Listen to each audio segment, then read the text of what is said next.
Sulphuric अम्ल के 20% भार से विलयन की मोलरता ज्ञात कीजिए।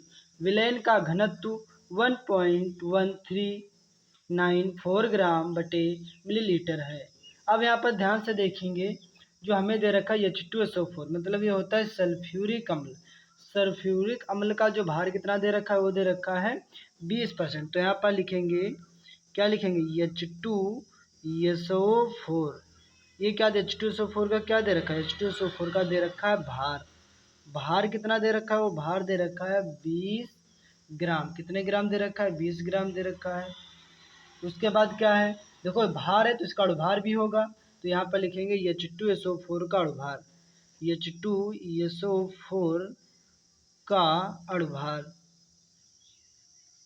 तो H2SO4 का क्या निकालेंगे भाई, अणुभार निकालेंगे। तो अणुभार कितना होता है H2SO4 का, वो होता है 98। ये 98 कैसे आता है, तो इधर कुछ बेसिक जानकारियाँ देख लेते हैं।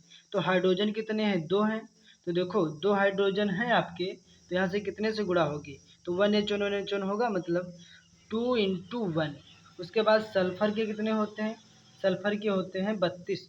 यहाँ प्लस का चिन्ह लग जाएगा, यहाँ रहेगा 32 रहेगा। प्लस ऑक्सीजन का कितना होता है, जो परमाणु भार होता है वो कितना होता है, 16 होता है। कितना होता है, 16, और गुणे में कितना हो जाएगा, गुणे में हो जाएगा 4।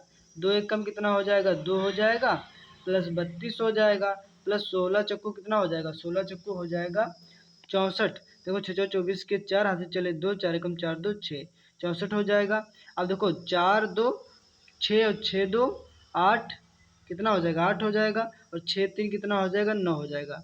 तो इसका जो क्या निकालेंगे, अणुभार। आपको फार्मूला पता होना चाहिए H2SO4 का। इस तरीके से क्या निकालोगे, अणुभार। परमाणु भार नहीं निकाला जाता है, क्या निकालोगे, अणुभार। तो H2SO4 का अणुभार कितना निकल गया, 98 आ गया। उसके बाद क्या है, देखो जो सल्फ्यूरिक अम्ल होता है ये अपने जगह पे ये 100% का होता है। उसमें से कितने परसेंट का होता है, 100% का। तो यहाँ पर लिखेंगे क्या, तो यहाँ पर लिखेंगे H2SO4 के 100 ग्राम, कितने ग्राम, 100 ग्राम विलयन का, 100 ग्राम विलयन का किसमें होता है विलयन, मिलीलीटर में। मिलीलीटर में आयतन, मिलीलीटर में क्या निकालेंगे, तो आयतन। और आयतन किसमें होता है, तो भैया आयतन किसमें होता है वो निकालेंगे। तो यहाँ पर देखेंगे अपने जगह। अब देखो इसका फार्मूला क्या होता है, विलयन का मिलीलीटर में आयतन। फार्मूला क्या होता है, विलयन का भार, विलयन का भार बटे में क्या होता है, बटे में होता है विलयन का घनत्व। विलयन का भार और बटे में होता है विलयन का घनत्व। अब इसमें ध्यान से देखेंगे, विलयन का भार, अपनी जगह पे भार कितना होता, अपनी जगह पे भार कितना होता है, तो अपनी भार जो होता है अपनी जगह पे 100% होता है। विलयन का घनत्व, घनत्व कितना दे रखा था, तो 1.1394। तो यहाँ पर लिखेंगे क्या, तो यहाँ पर लिखेंगे 1.1394। अब यहाँ से क्या होगा, पॉइंट हटेगा, कितनी संख्या है, 4 संख्या, तो 4 जीरो बढ़ जाएंगे ऊपर।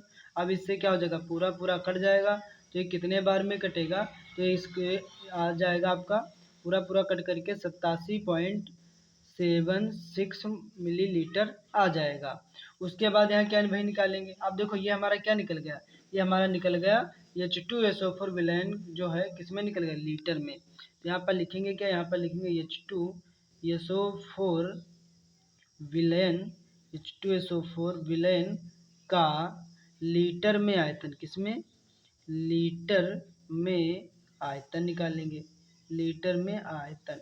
अब यहाँ ध्यान से देखेंगे स्टूडेंट्स, तो आयतन कितना अभी जो सॉल्व किया निकला है, तो निकला 87.76। अब देखो देखो आयतन किस में होता है, लीटर में। तो मिलीलीटर को किस में बदलेंगे, लीटर में बदलेंगे। तो लीटर में बदलने के लिए, तो यहाँ पास देखो लीटर में बदलने के लिए, इसको लीटर में बदलने के लिए कितने से गुणा करते हैं, 1000 से।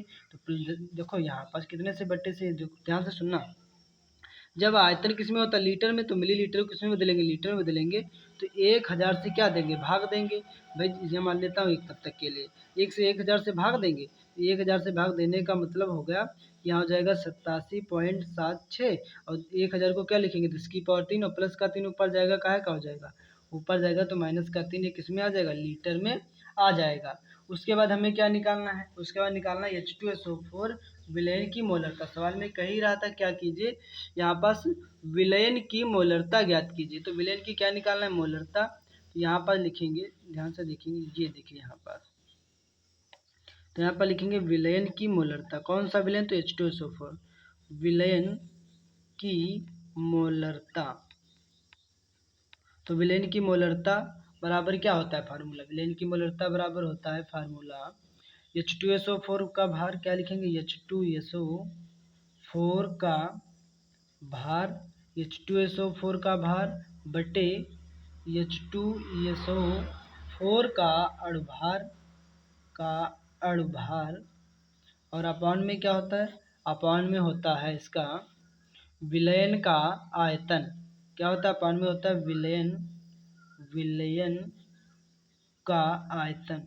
ये आयतन किस में होता है भैया, तो विलयन का आयतन जो होता है वो लीटर में होता है। किस में होता है, तो ये जो आयतन होता है लीटर में होता है। अब यहाँ ध्यान से देखेंगे, तो H2SO4 का भार कितना दे रखा था, जो भार दे रखा था 20 दे रखा था। H2SO4 का जो भार दे रखा था कितना दे रखा था, वो दे रखा था 98।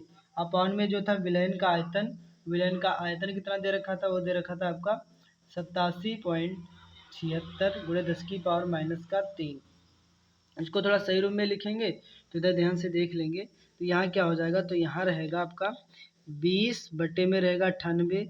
अब ये देखो, ये क्या है, बटे में, बटे वाला कहाँ जाएगा, तो गुणे में चला जाएगा। तो यहाँ हो जाएगा 87.76, और ये देखो गुणे 10⁻³ है, ऊपर जाएगा तो काहे का हो जाएगा भाई, ऊपर जाएगा तो +3 हो जाएगा, 3 का तो 3 जीरो हो जाएंगे, नहीं हो जाएंगे।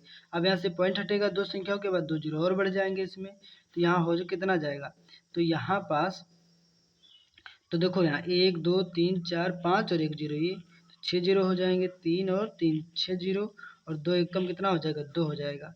नीचे कितना बचेगा, 98 इंटू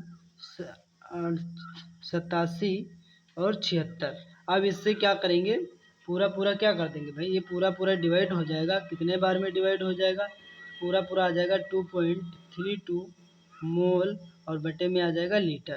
तो ये यही हमारा क्या हो जाएगा, सवाल में क्या कर, मोलरता ज्ञात कीजिए। तो मोलरता हमारी कितनी निकल के आ गई, मोलरता जो निकल करके हमारी आ गई वो 2.32 मोल लीटर में आ गई। तो यही हमारा क्या होगा, यही हमारा हो गया राइट आंसर। आप सभी के ये न्यूमेरिकल जो समझ में आया होगा। फिर मिलता हूँ नेक्स्ट वीडियो में, तब तक के लिए आप सभी का तहे दिल से धन्यवाद।